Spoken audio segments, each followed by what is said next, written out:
Antônio Balbino da Silva Filho foi morto com diversas perfurações no tórax e no pescoço, provocadas por ferros retirados da estrutura do presídio. A ação foi no pavilhão D às 8h30 da manhã, horário do banho de sol. Não há como precisar quantos foram, quem foi, porque ele foi na hora do banho de sol e o policial que devia estar na guarita não estava verificando outra situação. E aproveitaram esse momento que o policial saiu da sentinela lá para verificar essa outra situação e fizeram isso aí.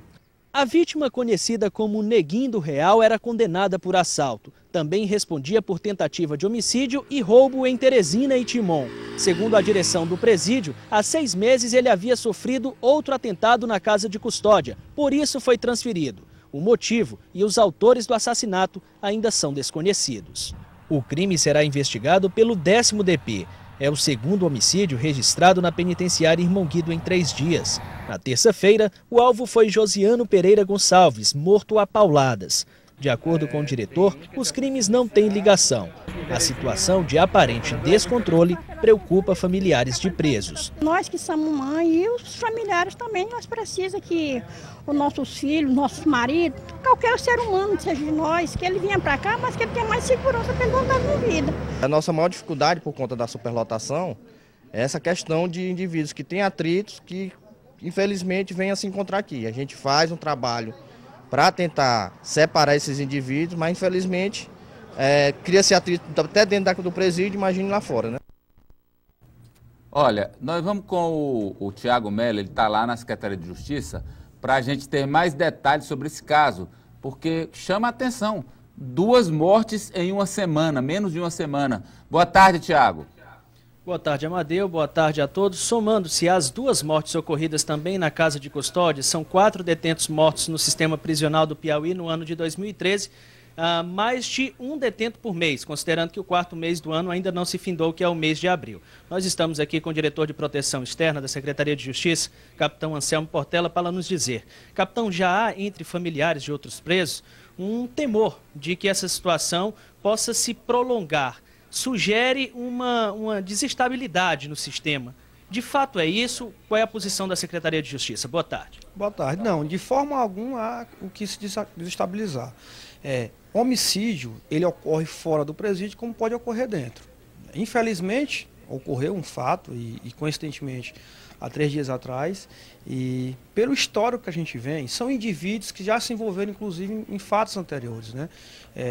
É dada a oportunidade para esses indivíduos a trabalharem, a diretoria de humanização tem ofertado vários projetos, várias situações que quem almeja e quer trabalhar, quer se ressocializar, tem a oportunidade. Agora, infelizmente, há sempre aqueles que tendem a, mesmo estar dentro do presídio, voltar a delinquir, a se envolver em gangues, a mexer com o tráfico de entorpecentes, que são os casos desses que se envolvem em homicídios.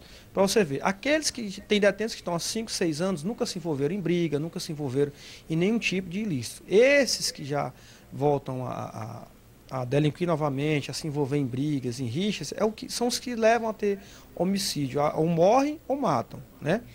Fora do presídio ou dentro, infelizmente, o futuro de quem se envolve com entorpecente ou com qualquer tipo de ilícito é esse. Por mais que nós estejamos vigilantes, por mais que nós queiramos ter um policial em cada guarita, mas não conseguimos em nenhum lugar do mundo ser 100% vigilante. Vou citar o caso aqui do nosso vizinho estado do Ceará, em que você acabou de dar a estatística nossa, de que em um mês morre um a cada um mês. No Ceará, por exemplo, há 4 dias. Você tem ideia de como é, né, o nível de periculosidade. Esse cidadão que cometeu homicídio, ele é da mais alta periculosidade aqui fora, conhecidíssimo no meio de como assaltante, né? Já foi identificado? Já foi identificado. Eu digo o homicida, o que morreu, a vítima. Ele já era bastante conhecido por se envolver em problemas dessa natureza, de envolvimento, de gangues. E, infelizmente, o futuro dele ia ser esse. Já havia sofrido um atentado, inclusive na custódia. Exatamente. É noticiado quando esse indivíduo morre. Mas não é noticiado quando nós o salvamos, né? Em dezembro do ano passado, ele teve 20 perfurações na custódia e foi conseguido a tempo de tirar ele. Então, nós já vínhamos dentro do sistema prisional sempre salvando esse indivíduo, tirando ele de mortes ou alguma tentativa. E por isso não há que familiares estarem preocupados no sentido de que o preso está lá, não está entregue a instituição, estão sendo assegurados, tem policial militar, tem agente penitenciário. O que a gente diz, só acontece esses fatos com aqueles mesmos detentos que se envolvem nos mesmos ilícitos de sempre. Que tipo de mecanismos a Secretaria de Justiça e o sistema penitenciário, de uma forma geral, dispõe para monitorar e investigar esse tipo de situações antes que elas deflagrem e culminem num assassinato ou numa violência? Bom, foi até bom você tocar nesse assunto. Agora mesmo, o secretário já determinou, desde a semana passada, está sendo criada aqui na Secretaria uma sala de monitoramento que vai funcionar, monitorar os presos através de pulseira eletrônica, né, do regime aberto, como também os presos por medidas cautelares. E, em paralelo também, será implantado as câmeras em todos os presídios, inicialmente, pelo menos nas capitais, já iniciaremos de imediato, né, em decorrência, inclusive, de esses casos com homicídios. E nós teremos aqui na Secretaria uma sala de monitoramento geral de todos os presídios. Então, fatos como esse que ocorram não vão ficar sem elucidação, né? No caso, terão imagens gravadas e serão encaminhadas aos distritos da área. A instalação começa quando? A sala já está pronta, já está vindo os equipamentos. A gente acredita que em torno de um mês já esteja começando já a vigorar essa questão da vigilância eletrônica. Tiago, essa situação tem... Pois não, Amadeu? Tiago, o diretor falou que essas rixas são comuns e que há alguns que são assim jurados de morte. Se estivessem soltos, também estariam ameaçados, estando presos da mesma forma. A minha pergunta é, a Secretaria faz algum levantamento? Quantos dos que estão hoje presos na Irmão Guido, por exemplo, estão jurados de morte? E é possível apartá-los dos outros? Há esse monitoramento e é possível? Ah, sim. Amadeu, para você ter uma ideia, cerca de 30% a 40% dos presos que chegam na custódia já chegam jurados de morte. Alguns desses presos, a gente faz um levantamento, alguns são encaminhados à penitenciária Irmão Guido. O problema é que a Irmão Guido é uma penitenciária, não é para preso provisório. Na capital, nós só temos a casa de custódia para preso provisório. A Irmão Guido é para preso sentenciado. Muitas das vezes a gente tem que pedir autorização ao juiz para conceder que um preso provisório vá a uma penitenciária, ou vice-versa, um preso sentenciado vá para a casa de custódia. Quer dizer, até para transferir um ameaçado da casa de custódia para Irmão Guido, há uma dificuldade de ordem legal.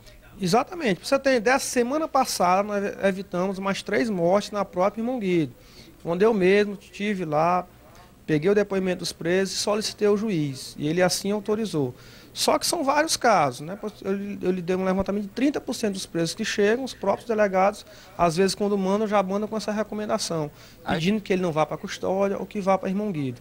Tiago. Então são situações, Amadeus, que ele trazem lá de fora mesmo. Agora, infelizmente, a gente trabalha com o que a gente tem, nós só temos 2 penitenciárias. Se ele tem desentendimento na Irmão Guido e na custódia, infelizmente ele vai ter que ficar em algum.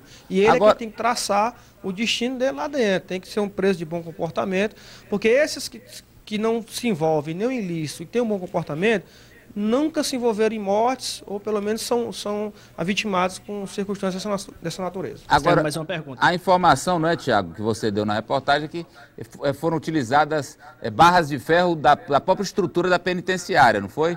Para matar o Neguinho da Real. A minha pergunta é, não é possível diminuir essa possibilidade aí para quem quer cometer crimes, diretor? Amadeu, a estrutura da Irmão Guido, não tem o que se esconder, ela foi feita não nos moldes que deveria ter sido feita. E hoje, inclusive, a gente trabalha com reformas sempre tentando evitar esse tipo que eles arrancam o ferro da própria estrutura. A gente faz vistorias diárias lá, mas infelizmente, para o preso é muito fácil retirar a parede é feita de concreto, obviamente, a parte de ferro, e ele tira desse ferro na questão da calada da noite. Não tem como a gente ficar 24 horas com o policial lá dentro. Então, na noite, ele retira um ferro ou outro, para no dia seguinte ele cometer um homicídio, né? Infelizmente, pelas estruturas antigas que nós temos, nós não temos como evitar em 100% esse tipo de retirada de ferros. Inclusive, os presídios daqui para frente que serão construídos serão numa liga metálica, diferentemente dos atuais. Mas, infelizmente, são estruturas antigas que nós herdamos, que são essas que nós trabalhamos. Pois não, Amadeu?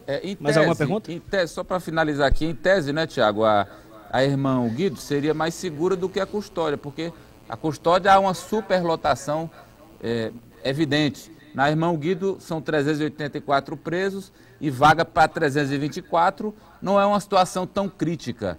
E por que mesmo assim seguem acontecendo crimes como verificado essa semana 2? Bom, Amadeu, a situação de superlotação, você diz, tem 320, a outra tem 380 hoje, a Irmão Guido, a capacidade é 320 e está excedendo em 60%, 70%. 20%, né? E a custódia está mais do que o dobro. Então, a superlotação ela é vigente. O preso, uma cela que era para estar 4, hoje tem 8 ou até 10. Né? Infelizmente, é assim que nós trabalhamos. Quando vai para Irmão Guido, ele já vai jurado de morte, seja na custódia, por rixas lá de fora. Então, a gente tem que trabalhar não só a questão estrutural, que às vezes, por mais que você coloque só 3, 4 presos dentro, mas tem que ver que são celas coletivas, Anselmo, que eles têm contato. O banho de sol é um direito previsto na lei de execução penal. Anselmo, diante então, por mais que coloquemos menos presos em uma cela, mas eles vão ter o contato no banho de sol, que foi o caso do homicídio que teve, foi no banho de sol. Ô Anselmo, diante desse fato, dessa constatação e desses crimes que estão acontecendo, o que aconteceria caso os presídios do Piauí tivessem que abrigar os presos que estão hoje em delegacias, em celas de delegacias, como quer a Associação dos Delegados e dos Policiais e como quer o Ministério Público? Se isso fosse feito de uma canetada só, de uma vez só, o que poderia acontecer nos 2 presídios da capital? Lembrando que são cerca de 150 presos. Pois não, Anselmo?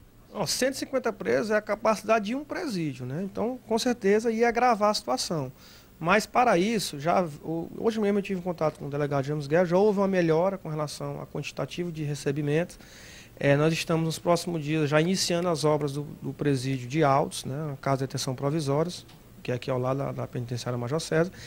E nesse interim, o prazo de construção são de 6 meses. Em se cumprindo todos os prazos, acreditamos que nos próximos 6 meses já tenhamos uma nova penitenciária com capacidade para 140 e assim abrigar esses detentos que estão nas delegacias, Amadeu. Capitão Anselmo, diretor de proteção externa da Secretaria de Justiça, obrigado pelas informações. Nós voltamos com você, Amadeu, desejando os parabéns.